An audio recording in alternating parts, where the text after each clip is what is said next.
वज़ीर-ए-आज़म शहबाज शरीफ की हुकूमत को पुरअमन तरीके से घर भेजने का प्लान आ गया है। गिलगित से लेकर क्वेटा तक एहतजाज ही एहतजाज होगा। इस्लामी नज़रियाती कौंसिल ने मिर्ज़ा मोहम्मद अली को मुल्ज़िम करार दे दिया है। रजब भट्ट की मुश्किलात कम ना हो सकी। रजब भट्ट के खिलाफ मुकदमा दर्ज, इंटरपोल के जरिए वापस लाने की तैयारियां शुरू। सनम जवेद की सिस्टर और सोशल मीडिया पर मुतहर्रिक फलक जवेद को भी गिरफ्तार कर लिया गया और उनको गिरफ्तार सलमान अकरम राजा के फ्लैट से किया गया है। पंजाब में कब्जा माफिया के खिलाफ वज़ीर पंजाब मरियम नवाज का बड़ा ऐलान।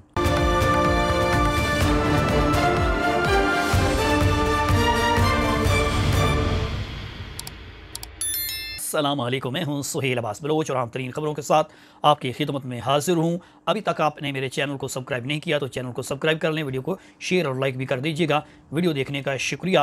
वज़ीर-ए-आज़म शहबाज शरीफ को घर भेजने का प्लान आ गया है। महमूद अचकज़ई की जानिब से अहम ऐलान किया गया है और महमूद खान अचकज़ई ने आज एक बड़ी प्रेस कॉन्फ्रेंस की है और उन्होंने उस प्रेस कॉन्फ्रेंस में हुकूमत को घर भेजने का ऐलान कर दिया है। महमूद खान अचकज़ई कहते हैं कि नवाज शरीफ ने वोट को इज्जत देकर नारा लगाया लेकिन खुद लंदन पहुँच गए हैं। इसी तरह से उन्होंने कहा ना गोली चलाएंगे बल्कि पुरअमन तरीके से एहतजाज करेंगे और इस पुरअमन एहतजाज के ज़रिए वज़ीर-ए-आज़म शहबाज शरीफ की हुकूमत को घर भेजेंगे। इस पुरअमन एहतजाज के ज़रिए वज़ीर-ए-आज़म शहबाज शरीफ को घर भेजेंगे। गिलगित से लेकर क्वेटा तक एहतजाज ही एहतजाज होगा। खैबर पख्तूनख्वा, बलूचिस्तान और सिंध के अंदर भी एहतजाज करेंगे। महमूद खान अचकज़ई ने एक मरतबा फिर हुकूमत को घर भेजने का बाज़ाब्ता ऐलान किया है। महमूद खान अचकज़ई की जानिब से ये अहम ऐलान किया गया है और उनका ये कहना है कि मुल्क में आइन और कानून की हुक्मरानी नहीं है, नौकरियां बेची जा रही हैं और बेनज़ीर भुट्टो जो है उसकी जमात भी इसमें शरीक हो चुकी है। यानी कि पीपल्स पार्टी को भी ललकारा है, नून लीग को भी ललकारा है और अब अगला कदम उनका ये है कि शहबाज शरीफ को घर भेजना है बाज़ाब्ता। उन्होंने कहा पुरअमन एहतजाज के ज़रिए। इस्लामी नज़रियाती कौंसिल ने आज एक बड़ा फ़ैसला दिया है और इस्लामी नज़रियाती कौंसिल के इजलास में इस फ़ैसले को बाकायदा तौर पर मंजूर किया गया है। मिर्ज़ा मोहम्मद अली के ख़िलाफ़ इस्लामी नज़रियाती कौंसिल की जानिब से ये ऐलान किया गया कि मिर्ज़ा मोहम्मद अली जो हैं उनको मुल्ज़िम करार देते हुए ये कहा है कि उनके जो अल्फाज हैं, जो उनके जुमले हैं वो नकले कुफ्र हैं। उनके जुमलों के अंदर नकल कुफ्र जो है वो साबित हुआ है और नज़रियाती कौंसिल की जानिब से ये कहा गया है कि जो मिर्ज़ा मोहम्मद अली हैं उन्होंने उन पर जो नेशनल साइबर क्राइम की जानिब से एफ़आईआर दी गई थी उसका भी जायज़ा लिया गया है और उसके बाद ये फ़ैसला किया गया है कि मिर्ज़ा मोहम्मद अली जो है वो मुल्ज़िम मुर्तकब हुए हैं और उन पर तौहीन रसालत खाली नहीं बल्कि उन पर तौहीन कुरान की भी दफ़ात लगाई जाएँ। अगस्त के महीने में मिर्ज़ा मोहम्मद अली को जो है वो गिरफ़्तार किया गया था, उनकी अकेडमी को सील किया गया था और 30 लाख के करीब उनके यूट्यूब पर जो है वो फॉलोवर हैं और बहुत सारे लोग जो है उनको देखते हैं और सुनते हैं। लेकिन उनके जो जुमले हैं और जो उनके वीडियो हैं उनके अंदर इस्लामी नज़रियाती कौंसिल की जानिब से ये तमाम तर छानबीन के बाद इस बात की मंजूरी दी है कि जो मिर्ज़ा मोहम्मद अली हैं वो तौहीन रसालत और तौहीन कुरान के मुर्तकब पाए गए हैं और उनको इस पर जो है वो सज़ा देनी चाहिए। ये इस्लामी नज़रियाती कौंसिल की जानिब से फ़ैसला दिया गया है। इस्लामी नज़रियाती कौंसिल ने ये अहम ऐलान किया। इसके साथ साथ विद होल्डिंग टैक्स पर भी उन्होंने अपना रद्द अमल दिया है और इस्लामी नज़रियाती कौंसिल की जानिब से बैंकों से रकम निकलवाने पर और जमा करवाने पर जो विद होल्डिंग टैक्स लगाया गया है इसको गैर शरई करार दिया गया है। इस्लामी नज़रियाती कौंसिल का अब तक के 2 बड़े और अहम फ़ैसले लिए गए हैं जिसमें एक मिर्ज़ा मोहम्मद अली जो हैं उनके ख़िलाफ़ फ़ैसला लिया गया और दूसरा विद होल्डिंग टैक्स जो है बैंकों के अंदर रकम निकलवाने और जमा करवाने पर लगाया जाता है, इसको गैर शरई करार दिया गया है। रजब भट्ट जो है उनकी मुश्किलात बढ़ती ही जा रही हैं। रजब भट्ट के ख़िलाफ़ मुकदमा दर्ज हो चुका है।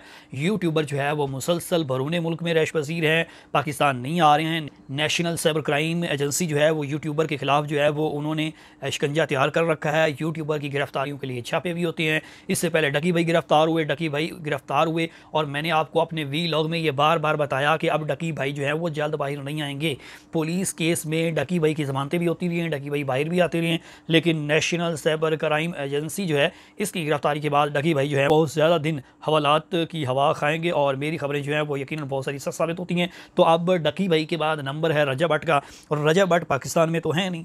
अब उनको बैरून मुल्क से कैसे लाया जाएगा ये फैसला तो होगा, लेकिन इससे पहले जो अहम इकदाम उठाया गया है वो नेशनल साइबर क्राइम एजेंसी की जानिब से उठाया गया है। National cyber crime investigative agency जो है उनकी जानिब से रजब भट्ट के खिलाफ मुकदमा दर्ज किया गया, और मुकदमे के मुताबिक उन पर जुआ और सिट्टेबाजी की जो ऐप है उसकी तशहीर करना है, और उस तशहीर के ज़रिए नौजवानों को गुमराह करना है। इस पर इल्ज़ाम है रजा भट्ट पर, और रजा भट्ट के खिलाफ मुकदमा दर्ज हो चुका है। रजा भट्ट को इंटरपोल के ज़रिए वापस लाया जाएगा।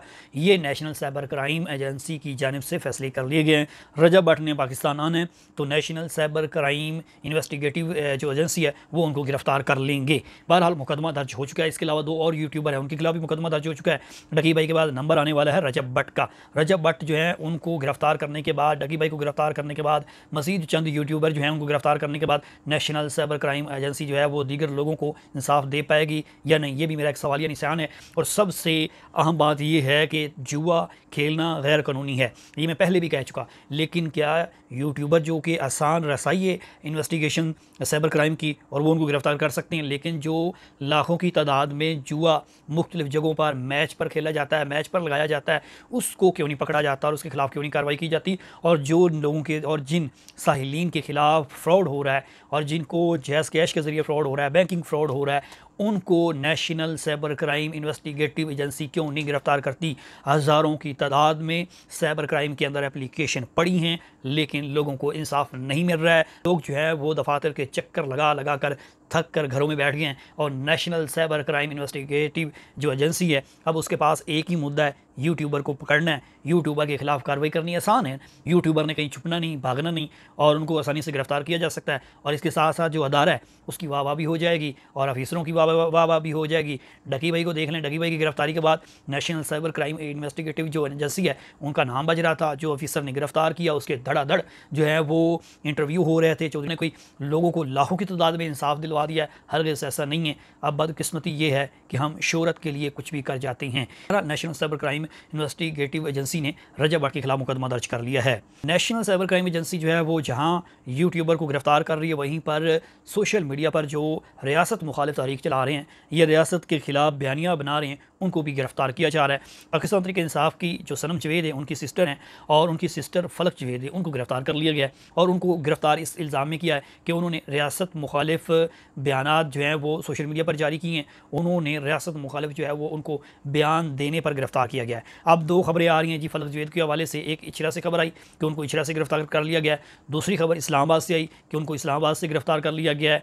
लेकिन लाहौर या इस्लामाबाद दोनों जगह में से जो भी हो उनको गिरफ्तार ज़रूर कर लिया गया, और इसकी तस्दीक भी उनके आला खाना ने भी कर दी, और बाकायदा तौर पर इस्लामाबाद हाई कोर्ट में उनकी बाजियाबी की जो दरख्वास्त है वो दायर हो चुकी है।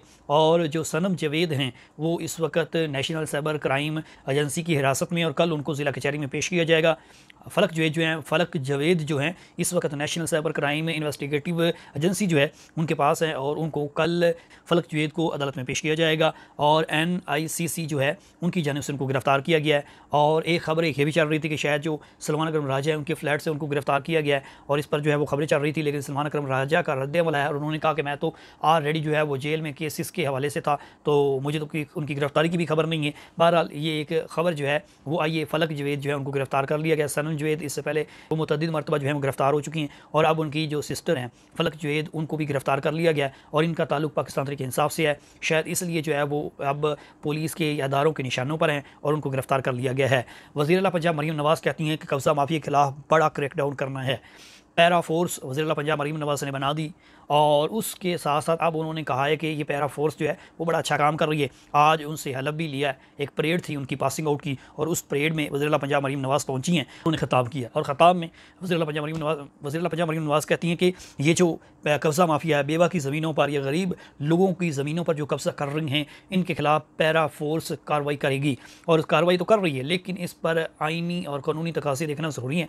लिहाजा इस्लाहात के लिए नया कानून बनाया जाएगा, और वज़ीर आला पंजाब मरीम नवाज़ ने ये ऐलान किया है कि 90 दिन के अंदर पैरा फोर्स के केसेस को निपटाने के लिए अदालतें कायम की जाएंगी, खसूसी अदालतें बनाई जाएंगी। सिर्फ बात यहाँ तक नहीं रुकी है, कब्ज़ा माफिया को भारी जुर्माने और 10 साल की सज़ा देने की तजवीज़ भी है और ये कानून जो है वो तैयार किया जाएगा और उसके बाद इस पर अमल दरामद होगा। वज़ीर आला पंजाब मरीम नवाज़ की जानिब से ये कहा गया कि पंजाब के अंदर गुड गवर्नेंस का नया निज़ाम मुतारिफ़ करवा दिया गया है। ये थी आम तरीन खबरें जो मैंने आपके साथ शेयर की हैं। अपना ख्याल रखिएगा।